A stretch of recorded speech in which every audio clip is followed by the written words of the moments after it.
तो हेलो नमस्कार प्यारे साथियों, आज का जो हमारा प्रैक्टिस सेट नंबर 4 इसमें हम 10 क्वेश्चंस को 10 मिनट्स में कंप्लीट करेंगे और ये 10 क्वेश्चंस आपके लिए बहुत इंपॉर्टेंट रहने वाले हैं। तो आइए चलते हैं अपने फर्स्ट क्वेश्चन पर कि जो हमारा फर्स्ट क्वेश्चन है वो हमारा क्या कहता है।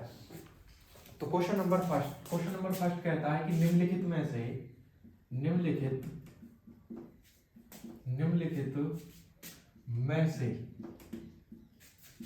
कौन सी संख्या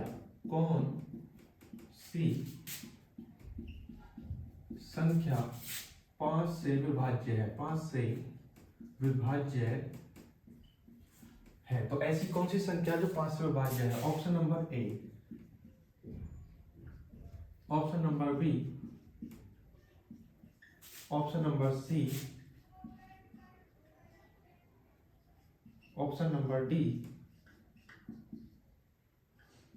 तो आपको बताना है निम्नलिखित में से कौन सी संख्या 5 से विभाज्य है। ये क्वेश्चन एसएससी जीडी 2024 में पूछा गया था और ये मोस्ट इंपोर्टेंट क्वेश्चन है।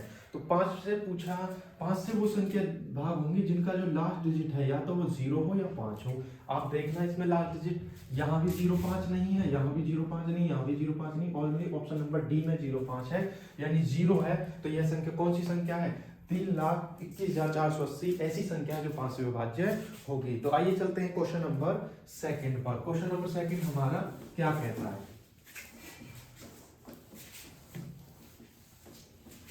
क्वेश्चन नंबर सेकंड, दो संख्याएं दे रखी हैं आपको। क्वेश्चन नंबर सेकंड कहता है दो संख्याएं, पहली संख्या 28 और 42, इनके एलसीएम और एचसीएफ का अनुपात बताना है। क्या बताना है? तो ये किस अनुपात में होंगे। तो मैं शॉर्ट फॉर्म में इस क्वेश्चन को लिख रहा हूं। दो संख्याएं 28 और 42 के एलसीएम और एचसीएफ का अनुपात ज्ञात कीजिए। तो ऑप्शन नंबर ए कहता है 6:1, ऑप्शन नंबर बी कहता है 2:3, ऑप्शन नंबर सी कहता है 3:2, ऑप्शन नंबर डी कहता है 7:2। अगर मैं इन नंबर्स को काटता हूं, आप सभी को पता है कि इसमें एक नंबर कॉमन है यानी 14 और उसका 14 का मल्टीपल क्या होता है? 14 का मल्टीपल होता है यानी 28। 14 दूनी 28 और 14 तिया 42 यानी 2 और 3 हमें आना चाहिए। तो ऑप्शन नंबर बी में वो आ रहा है। ऑप्शन नंबर बी कौन सा होगा? 2:3 एक ऐसा नंबर होगा जो एलसीएम और एचसीएफ दोनों का क्या होगा? वो क्या हो जाएगा? एचसीएफ और एलसीएम दोनों का क्या हो जाएगा? अनुपात हो जाएगा। क्या हो जाएगा? एचसीएफ और एलसीएम दोनों का अनुपात हो जाएगा। तो आइए चलते हैं क्वेश्चन नंबर 3 पर। क्वेश्चन नंबर 3 कहता है कि हमारे पास एक सीरीज बनी होती है। ये सीरीज बहुत इंपॉर्टेंट है और यहां से क्वेश्चन आता है 2/1 मल्टीप्लाई बाई 3 प्लस में 2/1 3 मल्टीप्लाई बाई 5 प्लस में 2/5 मल्टीप्लाई बाई 7 और प्लस 2 मल्टीप्लाई 45 इंटू में 47। ये आपको सीरीज दे रखी है और इस सीरीज में आपको बताना है इसका आंसर क्या होने वाला है। तो ऑप्शन नंबर ए कहता है कि 45/46, ऑप्शन नंबर बी कहता है 47/48, ऑप्शन नंबर सी कहता है 49/50, ऑप्शन नंबर डी कहता है कि 46/47। यानी आपको ऐसी सीरीज में उठाना है। सबसे पहला नंबर उठा लो यानी इसके बटे में क्या है 1 और सबसे लास्ट वाला नंबर उठा लो। तो पहला नंबर क्या है 1, तो 1 के अपॉन में 1 और इसके अपॉन में क्या हो जाएगा? माइनस कर दो 1/47। जब 1 के अपॉन में से 147 माइनस करेंगे तो 1 कम आएगा यानी 46/47। तो कितना आएगा? 46/47। ये था हमारा क्वेश्चन नंबर 3। आइए चलते हैं क्वेश्चन नंबर 4 पर। क्वेश्चन नंबर 4 हमारा क्या कहता है? क्वेश्चन नंबर 4 हमारा क्या कहता है? दो संख्याएं 24 और 36 का तृतीय अनुपात बताइए। क्वेश्चन नंबर 4 कहता है कि दो संख्याएं 24 और 36 यानी पहली संख्या 24 है और दूसरी संख्या 36 है, उसका क्या बताना है? तृतीय अनुपात। क्या बताना है? तो तृतीय अनुपात, थर्ड रेशियो बताना है। तो तृतीय अनुपात ज्ञात करना है। तो ऑप्शन नंबर ए कहता है हमारा 48 होगा, ऑप्शन नंबर बी कहता है हमारे पास 54 होगा, ऑप्शन नंबर सी कहता है 80 और ऑप्शन नंबर डी कहता है 108। तो कौन सा होगा? तो तृतीय अनुपात का जो फॉर्मूला होता है यानी अगर हम x निकालेंगे तो b स्क्वायर अपॉन में a होगा, b स्क्वायर अपॉन में a यानी 36 का स्क्वायर यानी 36 इंटू में 36 अपॉन में a कितना होगा? 24। तो इसको जब हम काटेंगे सारे को कंप्लीट करेंगे तो आपका कितना आ जाएगा? 54 आ जाएगा। कितना आ जाएगा? 54। सॉल्व आपको खुद करना है। सॉल्व आप यहाँ से कर सकते हैं। 12 दूनी 24 और 12 तिया 36, 2 से काटेंगे तो 18, 18 तिया 54, ऐसे भी आप इसको सॉल्व कर सकते हो। आइए चलते हैं क्वेश्चन नंबर 5 पर। ये सारे क्वेश्चंस प्रीवियस ईयर क्वेश्चंस है, जितने भी क्वेश्चंस हम अपने इस कॉन्सेप्ट में लेकर आए हैं, सारे क्वेश्चंस आपको लास्ट ईयर के क्वेश्चंस एग्जाम्स में दिखाई दिए थे। तो आइए चलते हैं क्वेश्चन नंबर 5 पर। दो धनात्मक संख्याएं हैं, दो धनात्मक संख्याएं, उसका जो अनुपात दे रखा है 3 और 4 है। कितना दे रखा है? 3 और 4। यदि उनके घनों का योग, घनों का अगर इनका योग कर देते यानी इनके पीछे x लगा दो। जब हमें इनके घनों का योग दे रखा है, घनों का योग, इनके जो घनों का योग है वो कितना दे रखा है? घनों का योग वो दे रखा है 728। कितना दे रखा है? 728। यदि दोनों संख्याएं का योग क्या होगा, तो ये पूछ रहा है कि इन दोनों संख्याओं का अगर हम योग करें तो क्या होगा। तो ऑप्शन नंबर ए कहता है कि 17, ऑप्शन नंबर बी कहता है 13, ऑप्शन नंबर डी कहता है 14 और ऑप्शन नंबर जो डी कहता है, सॉरी ये सी है, ऑप्शन नंबर डी कहता है 18। यानी दो संख्याएं हैं 3 और 4, उनका रेशियो और घनों का योग दे रखा है 28 और वो कह रहा है कि उन दोनों का योग बता दो। तो क्या होगा? सबसे पहले इनके पीछे हमने x लगा दिया, तो यानी इनके घनों का योग 3x की क्यूब प्लस में 4x की क्यूब बराबर कितना दे रखा है? 728। कितना दे रखा है? 728। 3x का क्यूब यानी 27x का क्यूब प्लस में 4 का क्यूब मतलब कि 64x क्यूब बराबर 728। 64 और 27 कितना होते हैं? 91। 91x क्यूब बराबर 728।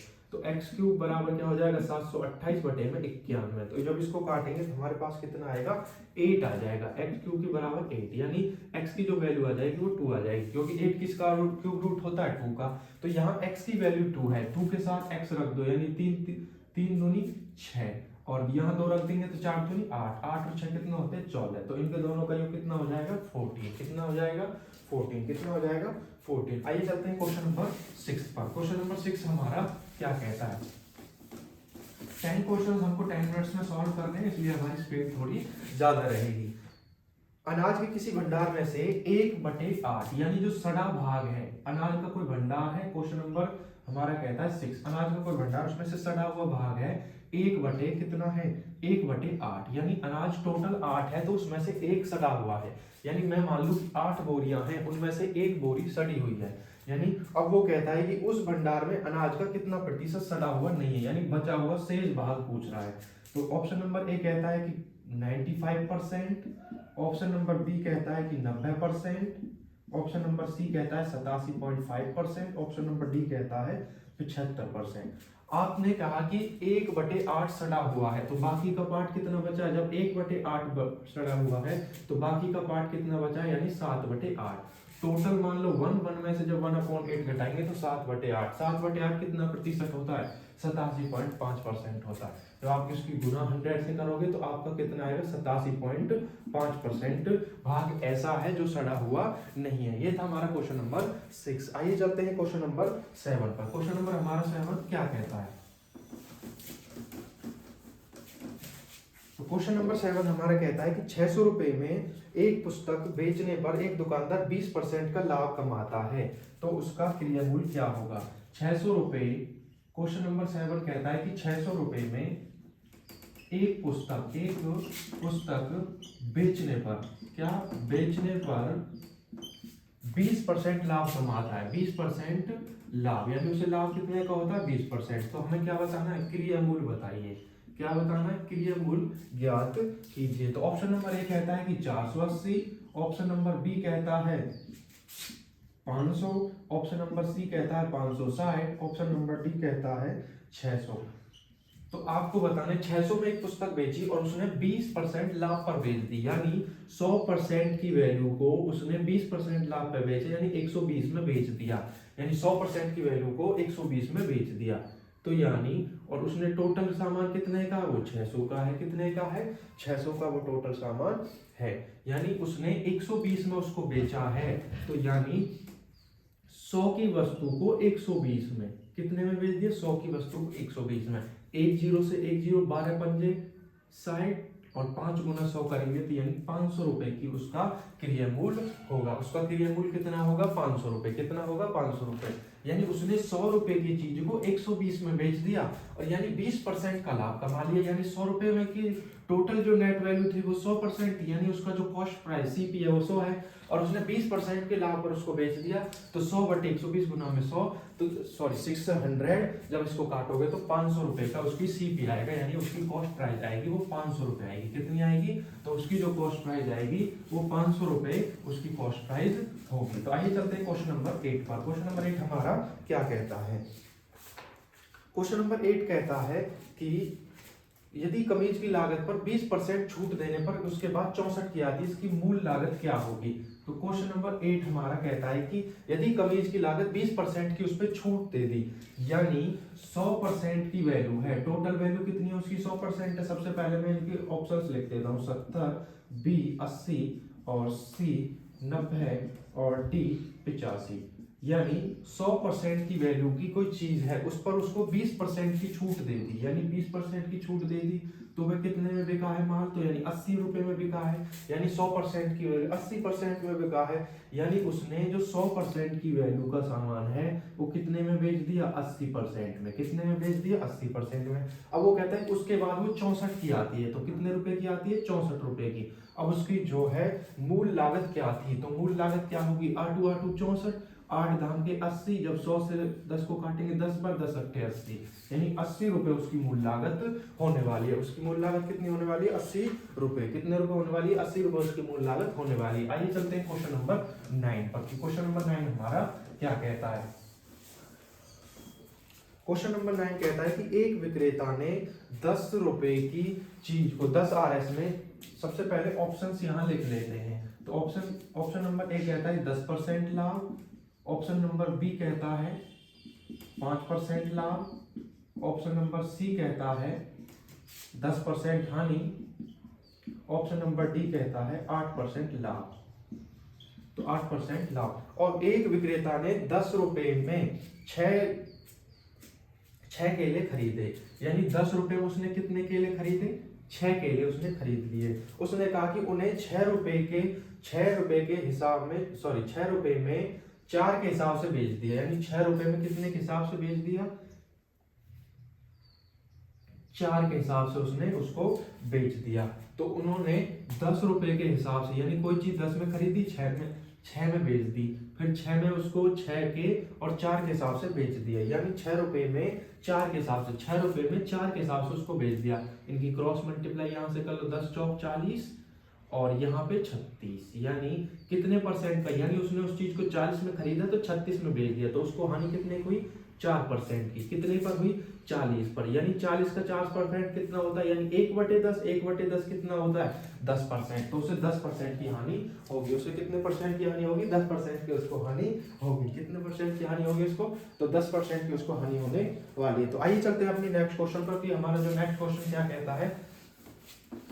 तो क्वेश्चन नंबर 10 और आखिरी क्वेश्चन हमारा होने वाला है। तो क्वेश्चन नंबर 10 कहता है एक व्यक्ति, उसके पुत्र की औसत आयु 56 वर्ष है। एक व्यक्ति है यानी मैन, वो मैन है और उसका सन यानी सन है, उसकी वो कहता है पुत्र की जो औसत आयु है दोनों की वो 56 वर्ष दे रखी है, यानी 56 ईयर।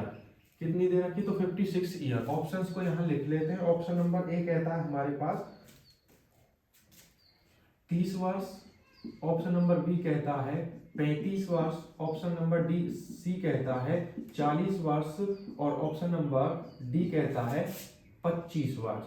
तो वो कहता है कि उन दोनों के मैन और सन, उनका जो टोटल नेट ईयर है वो 56 वर्ष है और उनका जो अनुपात दे रखा है, यानी मैन का आदमी का 11 है और उसका 5 है, यानी दोनों का अनुपात दे रखा है। तो पुत्र की आयु हमको बतानी है। ये हमको औसत आयु दे रखी है 56 वर्ष। कितनी दे रखी है? तो 56 वर्ष। सबसे पहले दोनों का औसत निकाल लो। औसत कैसे निकलता है? टोटल नंबर और अपॉन में टोटल संख्या, यानी सबसे पहले इन दोनों को जोड़ देंगे। 11 प्लस में 5 यानी 16 और अपॉन में 2, यानी टोटल दोनों में कितने मैन और सन, यानी 2 बनते हैं, तो 16 अपॉन में 2 यानी 8 आ जाएगा। यानी जो औसत आयु है उनकी 8 दे रखी है और वैसे क्वेश्चन में कितनी औसत आयु दे रखी है? 56। तो यानी 8 को 56 के बराबर रख लो। जब हम 8 को 56 के बराबर रखेंगे तो कितने गुना पे है? तो 7 गुना पे, क्योंकि 8 × 7 = 56, यानी 1 यूनिट की जो वैल्यू है 1 यूनिट वो बराबर कितनी आ गई है? 7। 1 यूनिट कितना आ गया? 7। लेकिन उसके सन का रेशियो कितना दे रखा है? 5।